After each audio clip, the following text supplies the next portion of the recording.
Bueno, yo quiero darles una cordial bienvenida a esta sesión especial en donde recibimos como miembro correspondiente a doña Carmiña Navia Velasco. Realmente nos sentimos muy congratulados en esta academia el poder tener a Carmiña Navia dentro del grupo de académicos de esta institución. La Academia Colombiana de la Lengua, que es la academia más antigua en el país, fundada hace 154 años, pues es una institución muy respetable, una institución a la que han pertenecido los grandes intelectuales colombianos, vinculados a la lingüística, a la poesía, a la narrativa en sus diferentes formas, igualmente a la dramaturgia y al periodismo. Y sabemos, Carmiña, de sus capacidades, de su hoja de vida, de su trayectoria tan importante, de su dedicación a la cultura y a las letras. Valoramos toda esa trayectoria y todo ese mérito en usted representado. Carmiña ha sido profesora emérita de la Escuela de Estudios Literarios de la Universidad del Valle del Cauca, directora de la Casa de la Cultura Tejiendo Sororidades, profesora de literatura, especialista en sociocrítica, literatura latinoamericana y escritura femenina, ha ejercido el periodismo y ha escrito cientos de artículos y ensayos en revistas especializadas, y ha sido también invitada como conferencista en universidades, centros de estudio y eventos, dedicada también con mucho entusiasmo y con mucha entrega a la poesía, y eso realmente nos congratula. La poesía es un género que realmente requiere mucho esfuerzo, requiere mucha dedicación y requiere mucha consagración. Y por sobre todo requiere un gran dominio del lenguaje, porque el poeta que no tiene una visión muy amplia del lenguaje, una riqueza de vocabulario y una compenetración en lo que es el estudio de las letras, sencillamente no puede hacer poesía o no puede hacer buena poesía. Entonces, siempre en el poeta identificamos a un gran exponente de la lengua. Y por eso nos complace mucho que venga a compartir con nosotros no solo esta sala, sino también todo lo que comprende esta institución. Bienvenida, Carmiña, y vuelvo a repetirlo, para esta institución resulta un elemento fortificante, un elemento que nos abre la esperanza para todo lo que tenemos que hacer en el futuro. Muchas gracias.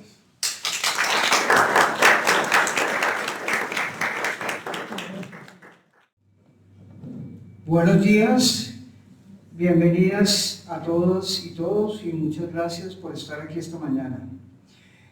Mi disertación se llama La novela, una mirada desde la ética. Tiene un epígrafe de Terry Eggleton, norteamericano, crítico literario, que dice: ¿cómo podría haber literatura sin cierta indagación sobre el valor y el significado de la vida humana? Creo que es claro y no ofrece mucha discusión que hay una permanente y estrecha relación entre la novela y la realidad que la circunda o de la que es producto y a la que habla.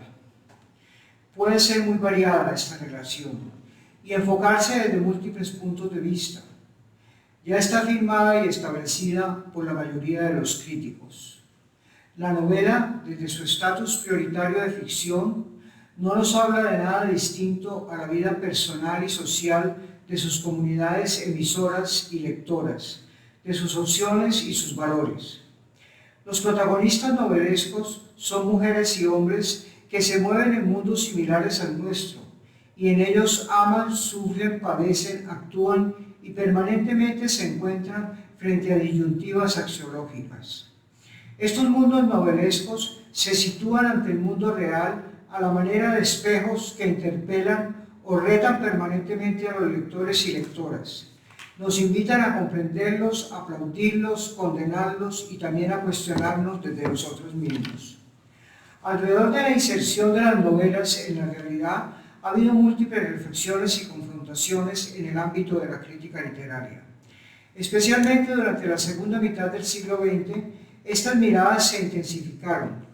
Quienes han pensado la literatura se han preocupado siempre por la ubicación de esta en el conjunto social. ¿Cuál es el sentido mismo de las letras en un mundo que aparentemente les da la espalda? ¿Para qué sirve la literatura ante la muerte de un niño por hambre o ante las masas de migrantes buscando un techo? Toda la gama de estudios que pueden agruparse bajo el eje de la sociología de la literatura se ha ocupado de estas inquietudes. En ellas se ha profundizado y discutido sin lograr nunca conclusiones claras y unívocas. Podemos afirmar que este es un campo de indagación y estudio permanentemente abierto. Si pensamos en la articulación entre novela y ética, nos inscribimos en este marco general. La novela hace parte del campo literario o república de las letras y está inscrita en un todo social con el que necesariamente mantiene relaciones de diferente tipo. Examinarlas y ver cuáles serían los más significativos de sus aportes ilumina el cómo las preguntas éticas tienen que ver con ella o no.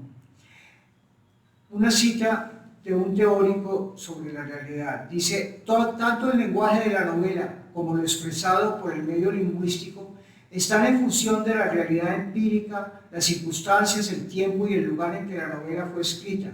Y además, lenguaje y realidad, cultura o sociedad dependen recíprocamente uno del otro. En ese sentido, Martha Nussbaum, investigadora norteamericana, nos dice, la literatura se centra en lo posible, invitando al lector a hacerse preguntas sobre sí mismo. Mi reflexión y propuesta se inscribe en este marco. La literatura, para mí, es una actividad del espíritu humano y como tal, su aporte a la vida personal, relacional y social resulta valioso, permanente y la gran mayoría de las veces resulta también cuestionador. Yo digo que es un aporte insustituible, especialmente en unas sociedades que le han dado la espalda a cualquier vestigio de trascendencia. Walter Benjamin nos utiliza para explicar esto una bella metáfora. Así pues, la novela no es importante porque nos presente un destino ajeno que posee un carácter erosionador, sino porque ese destino ajeno, debido a la llama que lo consume, nos da el calor que nunca nos aportaría nuestro propio destino. Lo que arrastra al lector a la novela es la esperanza de calentar con una muerte sobre la que está leyendo su vida estremecida de frío. Hasta aquí Benjamín. Ahora bien, sabemos que la novela, como cualquier otra forma literaria, solo culmina su sentido en la relación que establece con los lectores. Un libro es una estantería, está mudo y está inútil. Empieza a hablar en el momento en que es leído y establece entonces un diálogo social y existencial con la comunidad lectora. Solo en este momento el libro entra en acción, pero esto es posible únicamente cuando el ejercicio de leer es un acto serio, profundo, dialogante. Cuando leer es un verbo intransitivo. Todo depende entonces de nuestra propia manera de ejercer esta práctica. Todo depende de cómo nos asumimos en tanto que lectores y lectoras. ¿Qué hay detrás de nuestro acercamiento a los libros? El filósofo catalán Joan Carles Melix, en su libro La sabiduría de lo incierto, realiza un recorrido por las condiciones y consecuencias de la lectura. En él nos dice que leer es una forma de existir. Sobre el tema que me ocupa tiene planteamientos muy interesantes y me fijo ahora en este. El lector lleva un libro no necesariamente en su bolsillo, pero sí en sus entrañas, y reconfigura su vida conscientemente a partir de sus lecturas. En ellas la existencia del lector ha quedado perturbada, y a esta perturbación Levinas la llama "han dejado huellas". Levinas también señala que el libro, que en la relación con el libro nos separa de la tierra natal, de la certeza del suelo, de la cómoda gramática que hemos heredado, de la plácida biblioteca familiar, y nos abre a la alteridad, a la trascendencia, a lo radicalmente otro. Para formularnos la relación entre la ética y la novela, es necesario que antes nos situemos de una forma concreta en el ejercicio de la lectura. Lecturas para entretener, en las que no se comprometen nuestras preguntas a la vida, no nos pueden llevar a disyuntivas éticas por cuanto los personajes o actantes que tenemos ante nuestros ojos no son portadores de destinos vitales que nos interpelen. No los juzgamos en su seguimiento. Nuestras propias opciones éticas pueden ser iluminadas por las novelas si nos metemos en ella hasta el fondo y permitimos que nos afecte. En el último medio siglo, la teoría literaria y analítica le confiere cada día mayor importancia a los lectores y lectoras. Se considera que la lectura es realmente un polo complementario de la escritura y que ésta no logra un sentido pleno sin ella. Un texto postula a su destinatario como condición indispensable no solo de su propia capacidad comunicativa concreta, sino también de la propia potencialidad significativa.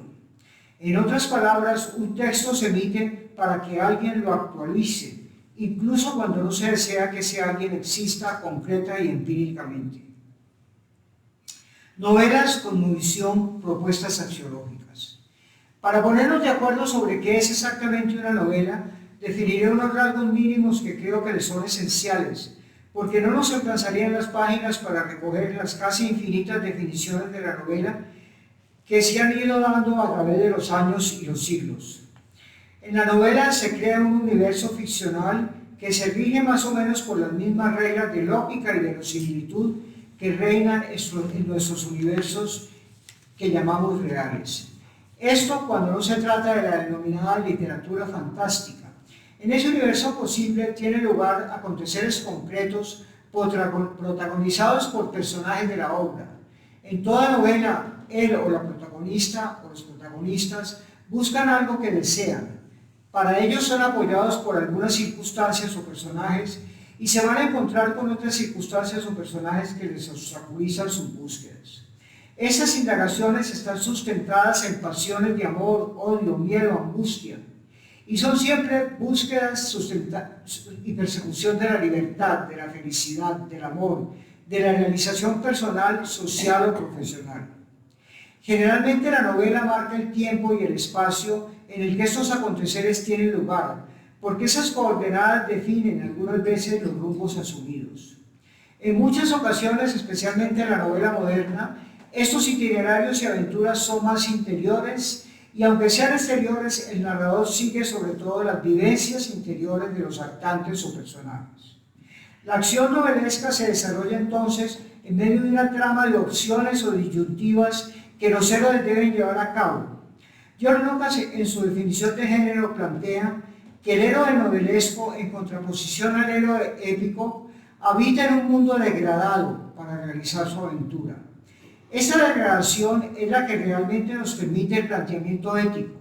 En la epopeya no hay dudas, el mundo está ordenado y los dioses presiden ese orden, dejando claros los caminos a seguir.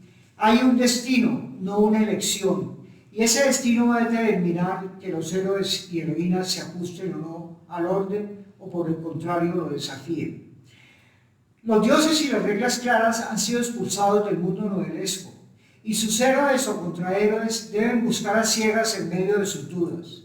No tienen la bendición de ningún dios porque actúan en un mundo sin dioses. La novela, como género discursivo o literario, invita a los lectores a implicarse en un sentido o en otro, con sus héroes. La acción novelesca pide ser evaluada. Kafka, Balzac, Guillén nos solicitan y convencen para que nos instalemos al lado un momento por ellos en el camino. Y ese milagro es la literatura.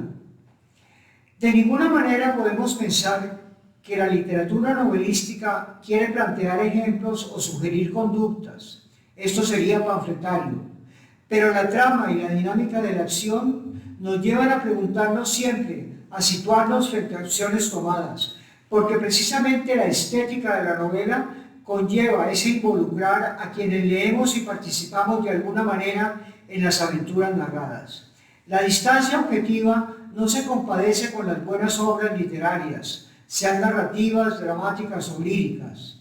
Si la novela no nos conduce a planteamientos éticos, algo está fallando por la base, o bien en la estructura novelística misma, o bien en nuestra praxis lectora.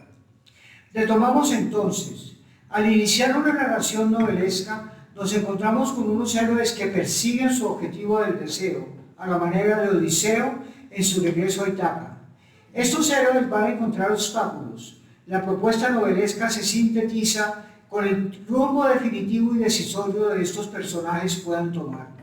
Allí encontramos la opción ética que cada obra propone, y frente a esa opción somos interrogados en cuanto lectores y lectoras.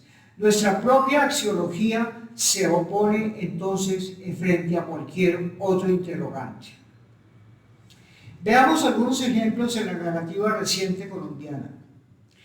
Propuestas éticas en la literatura colombiana de hoy.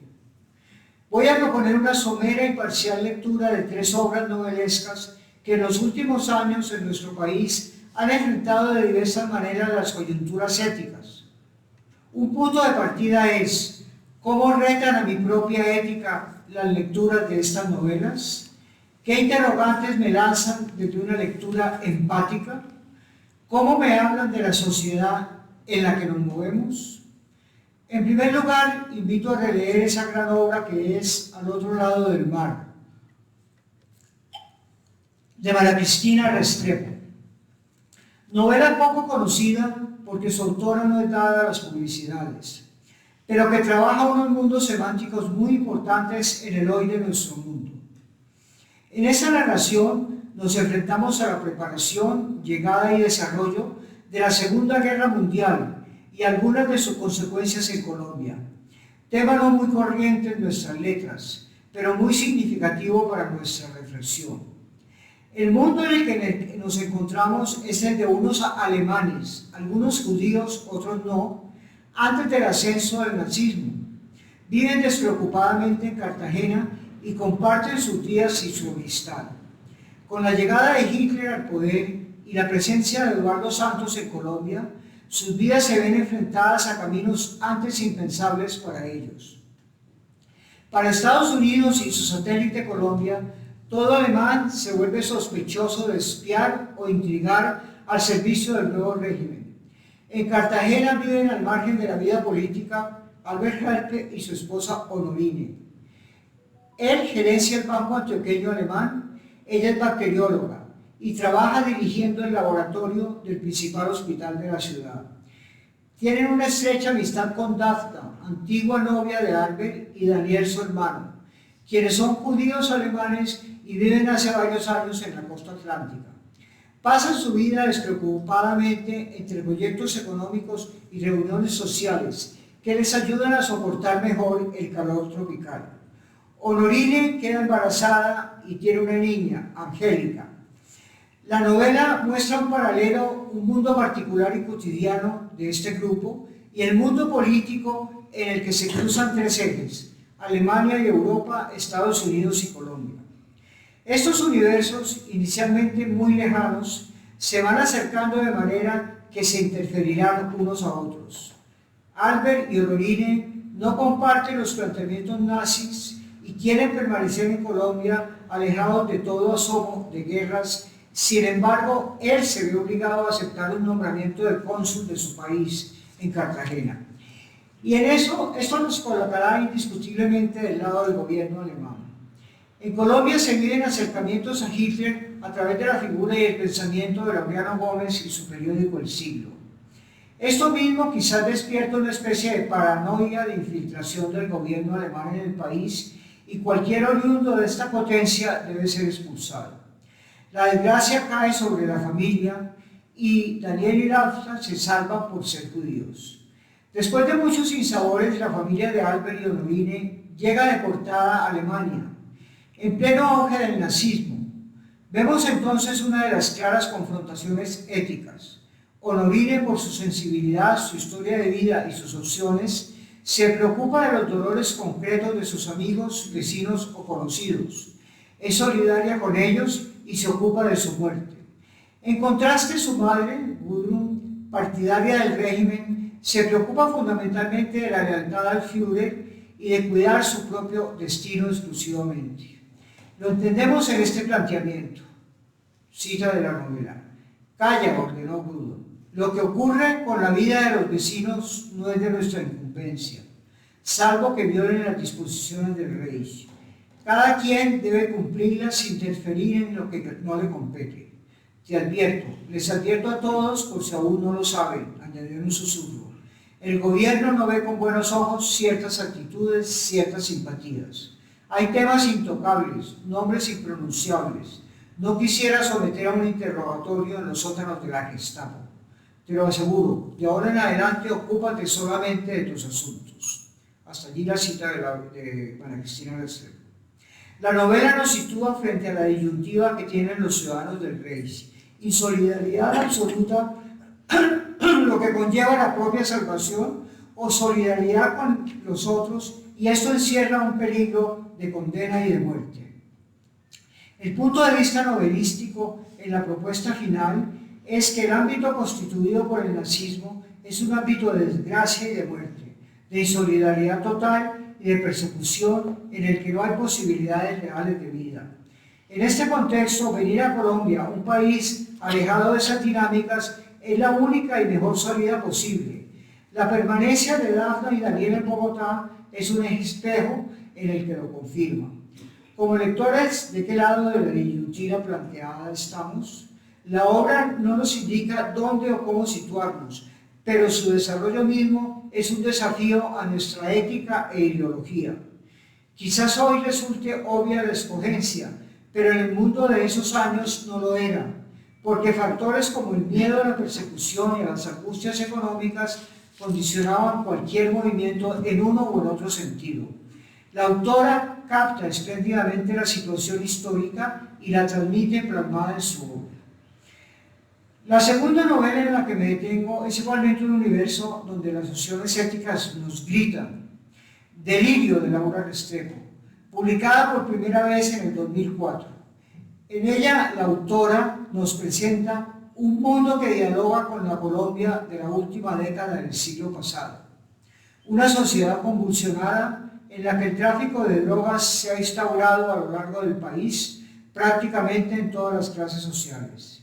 La historia mira en detalle algunos de los caminos que sigue la infiltración y dominación de los narcos y examina en detalle cómo distintos sectores sociales responden y se ajustan a esta realidad. En cada una de esas respuestas hay una postura ética concreta, en ocasiones más o menos inconsciente. Miro ahora dos ítems concretos por la interpretación que suponen para lectores y lectoras. El primero de ellos, los secretos familiares, y el segundo, la respuesta a un llamado de urgencia. El mundo de los secretos familiares que llega a la familia Londoño a través de la madre, Eugenia Portulines, deja ver cómo ellos se sustentan en un cierto sentido de la vergüenza, que no permite a los protagonistas mirar de frente la realidad.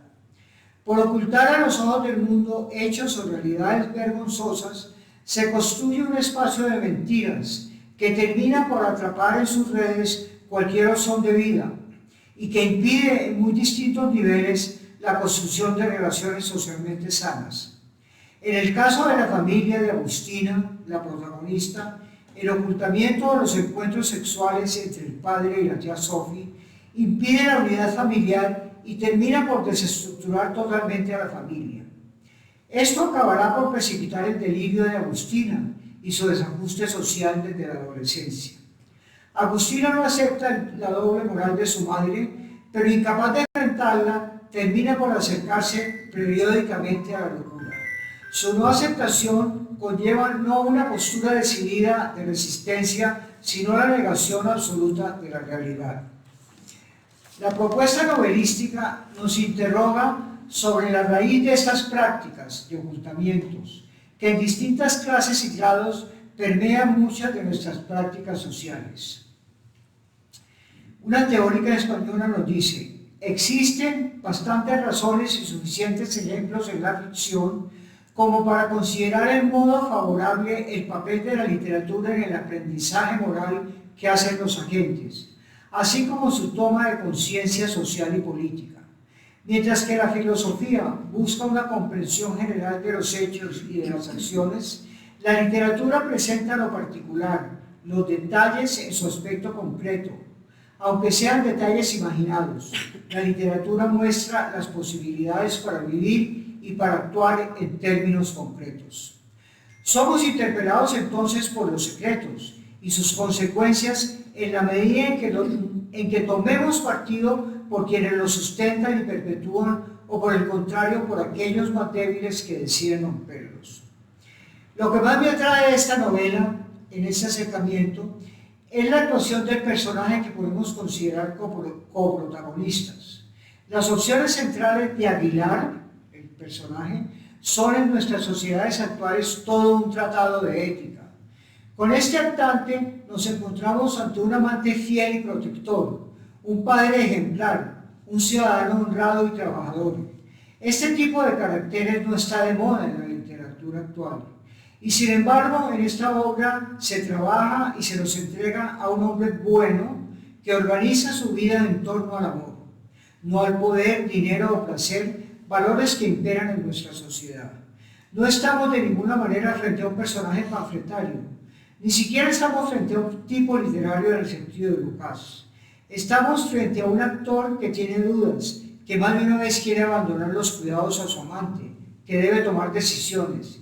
Y esas opciones las fundamenta siempre en el amor y en la entrega a sus más cercanos. La historia de Agustina, una muchacha de clase alta, muy enferma psíquicamente, y Aguilar, un hombre maduro de clase media, es en últimas una historia de amor. En medio de una sociedad descompuesta que solo busca el dinero, que engaña y asesina, Aguilar aparece como alguien limpio, ajeno a estas dinámicas, y nos señala un rostro social también posible y muy real. La narración nos muestra igualmente esas opciones a través de un tratamiento específico del espacio. La tía Sophie y el Vichy salen de la casa en el barrio de mayor estrato socioeconómico y se alejan. Posteriormente se reunirán en relaciones más transparentes en el barrio de clase media brindado por Aguilar. De la misma manera, Miriam McAllister debe abandonar sus gimnasios y apartamentos de lujo porque tiene como única opción de vida el humilde y pequeñito apartamento de su madre en un barrio popular. Delirio nos sitúa frente a un juego social presente en la Colombia de hoy. Los lectores y lectoras debemos interpelarnos ante este juego de morales distintas y somos llamados a escoger. Nuestra escogencia está motivada, por supuesto, en opciones éticas que tenemos en nuestra enciclopedia y que se ponen en acto a través de cada lectura de la novela que realizamos. Finalmente haré una referencia a Los rostros de Felisa, la última novela de Juan Gabriel Vázquez. En ella se nos enfrenta a decisiones que tocan la moral por parte de una mujer. Felisa es una protagonista mirada por un varón, en la que sin duda ninguna encontramos típicas encrucijadas de género. La futura escultora crece en una familia burguesa de costumbres tradicionales, fiel a sus orígenes judíos. Estudia en Estados Unidos sus primeros años de estudios superiores y se casa en este contexto con un hombre que espera de su mujer dedicación exclusiva a él y a sus hijos. Tiene muy joven sus primeras hijas. Al regresar a Colombia, toma contacto con los círculos artísticos e intelectuales y se despierta en ella cada vez más su propia vocación artística. Felisa no es feliz y experimenta un alejamiento cada vez mayor de su marido y de su medio. Poco más adelante encuentra el amor en otro hombre. Es entonces cuando lectores y lectoras asistimos a la coyuntura decisiva en medio de la cual Felisa Agustín decide su futuro. Ella tiene claramente dos caminos: permanecer al lado de un hombre macho que la violenta, casi le destroza la mano de un golpe para impedir su arte y la obliga a encerrarse en su casa para ejercer de esposa y madre tradicional, cuidar de sus hijas y responder al rol asignado permanentemente a las mujeres en nuestra sociedad, rol que también sus padres esperan que ella cumpla, renunciando a cualquier otra forma de realizarse como persona y a sus amistades y mínima libertad, o asumir un destino distinto, dedicarse al arte que siente en lo más profundo de sí misma, vivir una vida como artista y profesional y asumir el nuevo amor que ha llegado a su vida. Marcela Lagarde, antropóloga mexicana, define el cautiverio femenino de las madres esposas y nos plantea: la madre es una institución histórica, clave en la reproducción de la sociedad, de la cultura y de la hegemonía, y en la realización del ser social de las mujeres. En particular, la madre construye el consenso al modo de vida que, de acuerdo con las condiciones sociales y culturales, le esperan. A través de la maternidad, la mujer madre es transmisora, defensora y custodia del orden imperante en la sociedad patriarcal y en la cultura. Hasta allí Marcela Lagarde. La protagonista de Gabriel Vázquez decide romper con este cautiverio y asumir su vida en otras coordenadas: estudiar y trabajar como artista, vivir su vida de pareja en relaciones de igualdad y libertad. Será catalogada por muchos como una mala madre. Me parece importante señalar que el novelista deja claro que ella no opta por abandonar a sus hijas. Esta situación le es impuesta por el marido, que fundamentalmente actúa amparado en la cultura y en las leyes. Eso es lo planteado por la novela, pero es claro que la mayor parte de los ojos juzgan a Felisa y la catalogan como abandonadora de su prole. Al leer esta obra, se nos exige definir nuestra evaluación del actuar de la protagonista. Ello implica necesariamente asumir una perspectiva de género en la ética, una perspectiva de género que apoye las búsquedas de Felisa en un medio agobiante para las mujeres, o que por el contrario se mantenga en el coro de quienes la condenan. El conjunto de opciones de la escultora en medio de una sociedad altamente represiva, los años del Estatuto de Seguridad, la van a conducir a la cárcel y posteriormente al exilio. No tienen pruebas para acusarla de pertenecer a la guerrilla, pero no pueden perdonarle un viaje a Cuba. Felisa siempre defendió su apoliticismo, pero su libertad de acción la encerró en condiciones de precariedad. La novela deja abierta la mirada hacia la protagonista con una indiscutible empatía por parte de las voces narrativas. La demanda es que lectores y lectoras juzguemos en las coordenadas de la novela misma, cosa que generalmente no se hace. Sin embargo, habrá muchos lectores que la juzgarán desde fuera de estas mismas coordenadas y la condenarán. Para ir concluyendo, ¿qué aportan los interrogantes éticos a la lectura literaria? Si hay seres humanos en la interacción social, si hay seres humanos y otras especies en convivencia mutua, entonces hay moral. Y todo, absolutamente todo lo que esos seres hagan en relación con sí mismos y con los otros, desde el modo de vestirse hasta el estatus que ocupan, el rol que desempeñan, la parcela de poder que ostentan, las relaciones de amistad o no amistad con sus vecinos, la estima en que se tengan a sí mismo, todo esto entra en el campo vasto de la moral.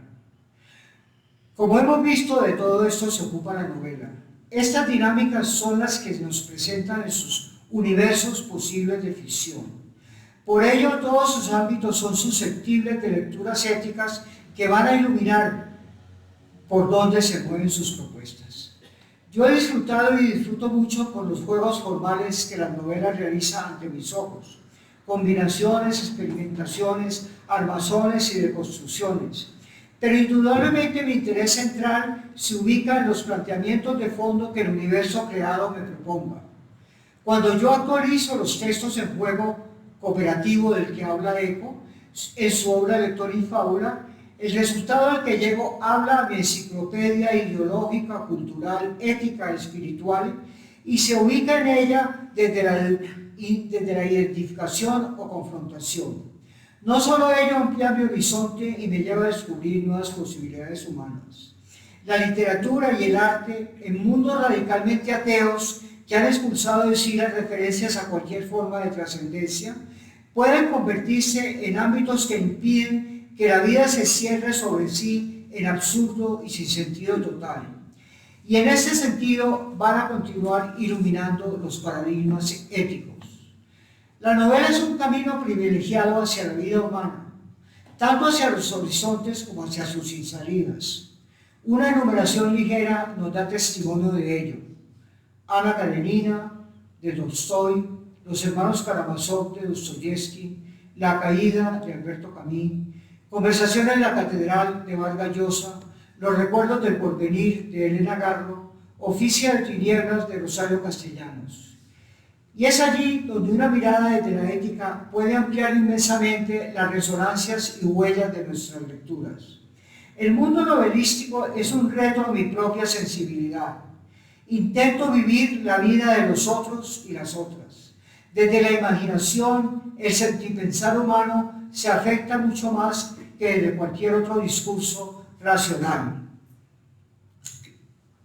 Por eso soy capaz, desde una lectura comprometida, de apostar por una ética o por otra. Cuando camino por Ana Karenina por los pasillos del tren, o con Catalina Díaz de Oficio de Tinieblas por las rutas de Chiapas, siento en mí misma sus angustias y sus soledades. Me identifico o no con sus caminos, opciones y sentires. Y regreso a mi propia realidad con nuevas iluminaciones que me ayudan a comprender y a reconfigurar mi propia identidad. La comprensión del sentido de la historia de nuestras vidas, de nosotros mismos, de nuestra historia, es un proceso interminable de oír y leer historias, de mezclar historias, de contraponer historias unas con otras, de vivir como seres que interpretan y se interpretan, es tanto que están constituidos por ese gigantesco hervidero de historias que es la cultura. La novela y la narrativa en general se convierten así en aliadas de nuestra propia construcción como personas. Me dirán que hay muchísima gente en el mundo que no lee. Esto es solo relativamente cierto. No asumen la tarea seria de leer narraciones estructuradas como novelas en formato de libro, pero tienen contactos con revistas, televisión, cine, conversaciones sociales. Todas estas formas están atravesadas por narrativas diferentes, que al dialogar con nosotros y nosotras nos configuran igualmente. Podemos afirmar que la incursión en los mundos novelísticos y literarios, desde Homero o la Biblia hasta Shakespeare o Virginia Woolf, generalmente producen profundidades en las enciclopedias culturales, configuran nuestro ser en el mundo, y ese ser está permanentemente atravesado por preguntas y disyuntivas éticas para actuar, para juzgar, para escoger a nuestros amigos y compañeros de camino o para eludir a aquellos con los cuales no comulgamos.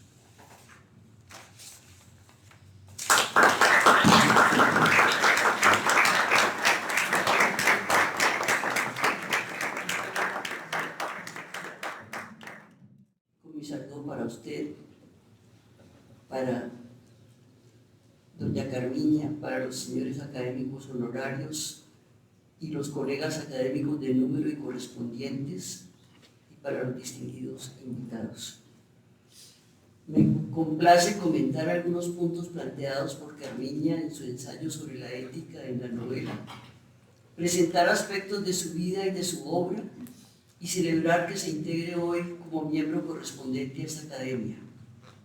Proponer además algunos comentarios a la presentación que ha hecho del tema La novela, una mirada desde la ética. más allá de esta ceremonia tradicional y del honor que me ha correspondido, es este para mí un momento sagrado, en el que lo más importante es el profundo silencio que lo antecede y el acceso a una presencia que nos envuelve a todos.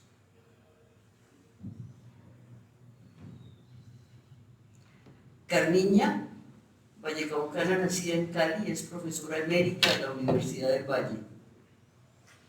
Estudió literatura y posteriormente obtuvo su magíster en lingüística en el prestigioso programa de la misma universidad. Carmiña se graduó también como magíster en teología en la Universidad Javeriana. El énfasis de su producción teológica se ha centrado en la mujer, en una inspiradora interpretación de la Virgen María y de su papel en la historia del cristianismo, así como la reinterpretación y rescate de la imagen de María Magdalena. Su bellísimo manual de reflexiones espirituales femeninas, titulado Estrellas fugaces para el Adviento y la Navidad, es una pequeña joya bibliográfica. Algunos de sus interesantes ensayos de crítica literaria, centrados en la producción de la mujer en nuestro país desde el siglo XIX hasta el presente, están contenidos en su libro Narradoras en Colombia, publicado en España en 2021.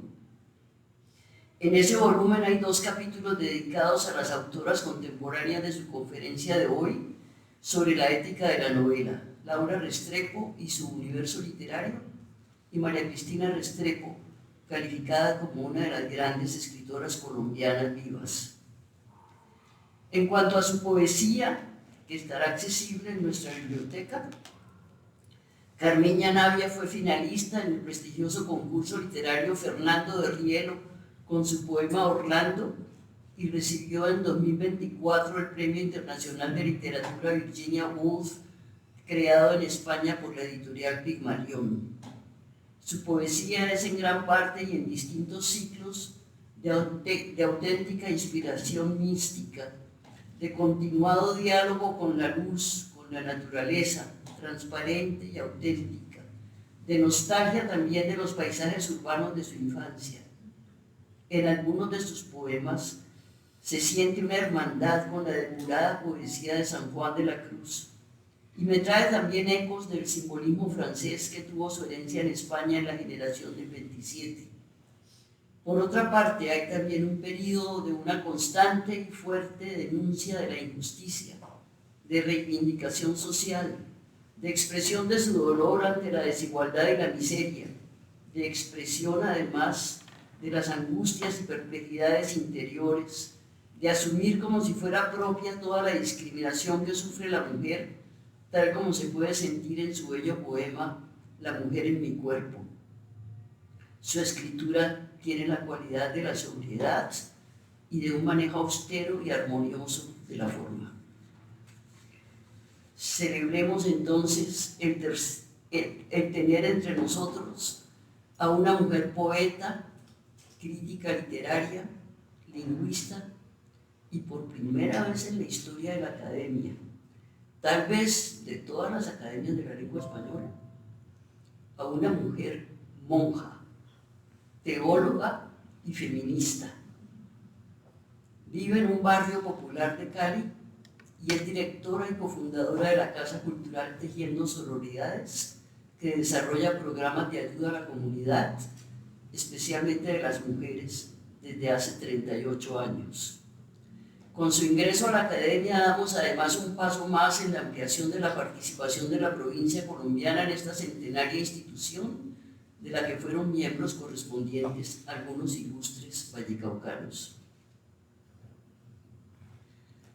Ante el sugerente tema, y tenemos aquí a un miembro honorario, ilustre vallecaucano también, que es Alfredo Ocampo.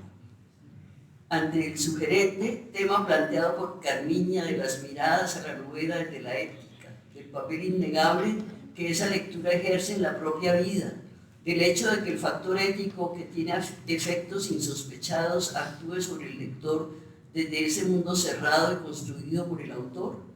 Carmiña escoge 3 novelas contemporáneas de la autoría de 2 prestigiosas escritoras colombianas mencionadas antes, Laura Restrepo y María Cristina Restrepo, y de nuestro directo amigo y miembro correspondiente de esta academia, el escritor Juan Gabriel Vázquez. Son distintos los enfoques posibles para leer los textos y aproximarse a los personajes desde la perspectiva de la ética, la propia experiencia vivida con algunas lecturas, con la que trato de ilustrar en parte los temas tratados por Carmiña. Los textos críticos, hasta los que inspiran en sus asombrosos análisis la inteligencia artificial, que permiten asomarse a la experiencia de cómo puede el lector, la lectora, acercarse por interpuesta persona a la autora, al autor, o adentrarse en la situación social creada por ellos, donde se desarrolla la narrativa de la obra. Las múltiples referencias a quienes han tratado el tema abren un abanico de interpretaciones. Las distintas ideologías políticas, religiosas, culturales de los críticos y comentaristas marcan enfoques éticos diferentes. Hay además quienes abordan y califican la obra desde la experiencia vivida en la lectura, lo que permite congraciarse o disentir y, en todo caso, reflexionar sobre aspectos de la ética y la moral con más o menos empatía.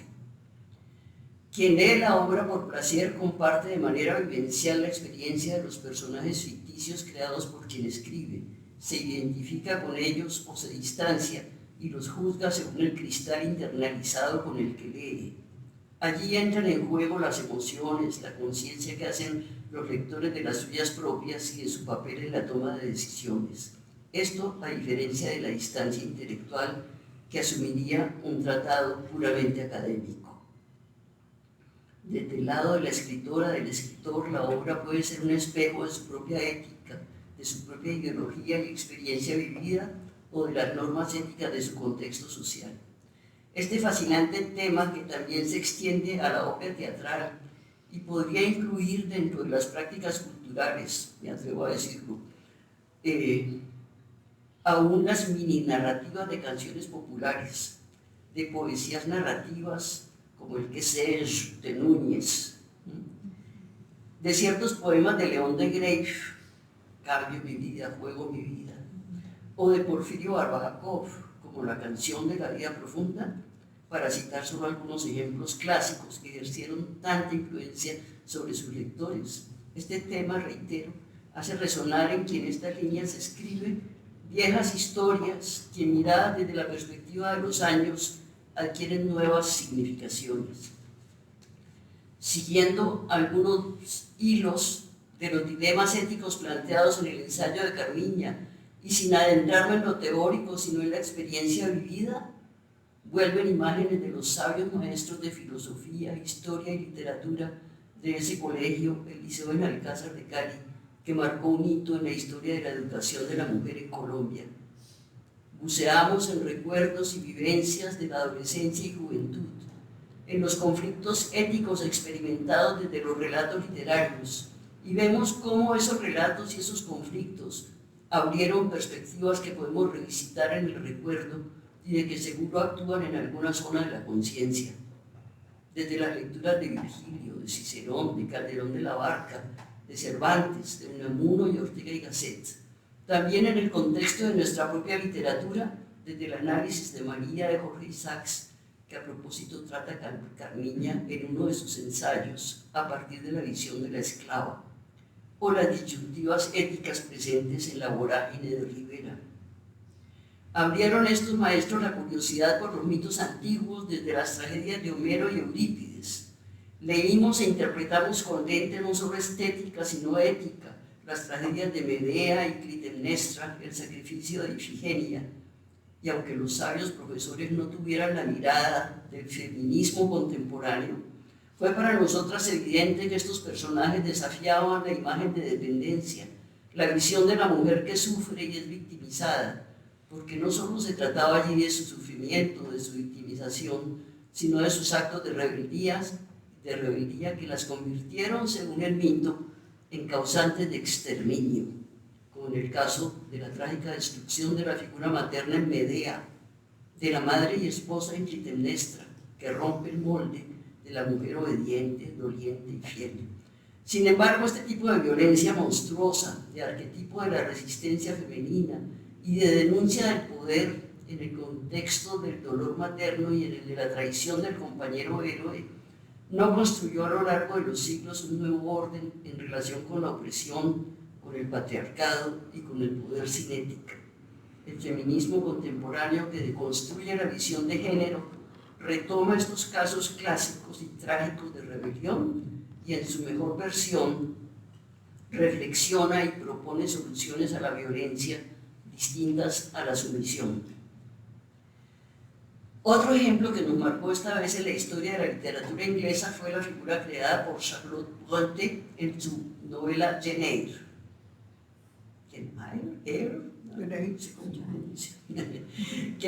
Qué joven, qué mujer que la leyera en su juventud no vio reflejada en ella las luchas por la integridad y el equilibrio entre razón y pasión.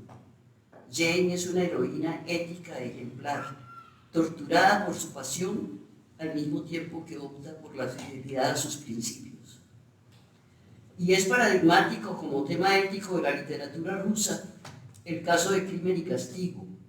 El protagonista, Raskolnikov, se enfrenta a dilemas morales radicales como si el fin justifica los medios, como si se puede eliminar la compasión individual en nombre de una justicia teórica. Desde la literatura francesa, ya en otro contexto intelectual y familiar que me fue propio, recordamos algunos casos de conflictos éticos como el del misántropo de Molière. La obra plantea una confrontación entre la autenticidad y la convivencia social. Para Alceste, el protagonista, decir siempre la verdad o su verdad es un deber ético que se impone a sí mismo, sin que importen las consecuencias sociales. Pero esa postura supone un juicio de los otros, una posición no dialógica, desde una perspectiva de superioridad que se considera absoluta. Esta rigidez moral de juez lo deja al final en la soledad de su misantropía. Y queda abierto el interrogante que se ha planteado de si la sinceridad es un valor absoluto, de si es moral ceder para convivir, o si la rigidez moral es socialmente conveniente. En El Inmoralista, la interesante obra de André Gide, que tuvo como toda su obra tanta repercusión al principio del siglo XX, se da la confesión de un personaje que atraviesa una transformación interior después de una enfermedad, asume su autenticidad ante los principios morales que lo guiaron hasta entonces y acoge como norma de conducta la búsqueda del placer. El Inmoralista refleja, como lo ha tratado Said, las complejas relaciones entre los ciudadanos de la Francia colonial y de la Argelia francesa y plantea el problema ético del poder sobre el pueblo colonizado. Unas décadas después surge también en Francia la reflexión planteada en las novelas de Camus y Malraux sobre la necesidad de construir sentido ético en un mundo donde ya no hay fundamentos trascendentes. La chute, L'homme révolté de Camus, La condition humaine de Malraux proponen una profunda reflexión sobre el comportamiento ético sin Dios. Lo que propone Camus desde el concepto del absurdo, desde la necesidad de actuar éticamente sin ninguna esperanza de recompensa, desde un, entre comillas, misticismo sin Dios y, entre comillas, un optimismo sin esperanza, ni ninguna otra visión trascendente. Se resume en su famosa frase, producto de su valentía ante momentos de prueba como los que nos toca vivir contemporáneamente. Con esta frase, il faut imaginer Sísifo heureux, hay que imaginarse a Sísifo feliz. Quiero terminar estas reflexiones inducidas por el tema de la ética en la novela. Renuevo el saludo de bienvenida para Carmiña, con el mejor deseo de que su pensamiento, su sensibilidad, lingüística, poética y crítica, su visión ética de la vida y su sentido de la justicia social se traduzcan en una permanente inspiración y contribución al diálogo en la Academia de la Lengua a la que pertenece desde el día de hoy.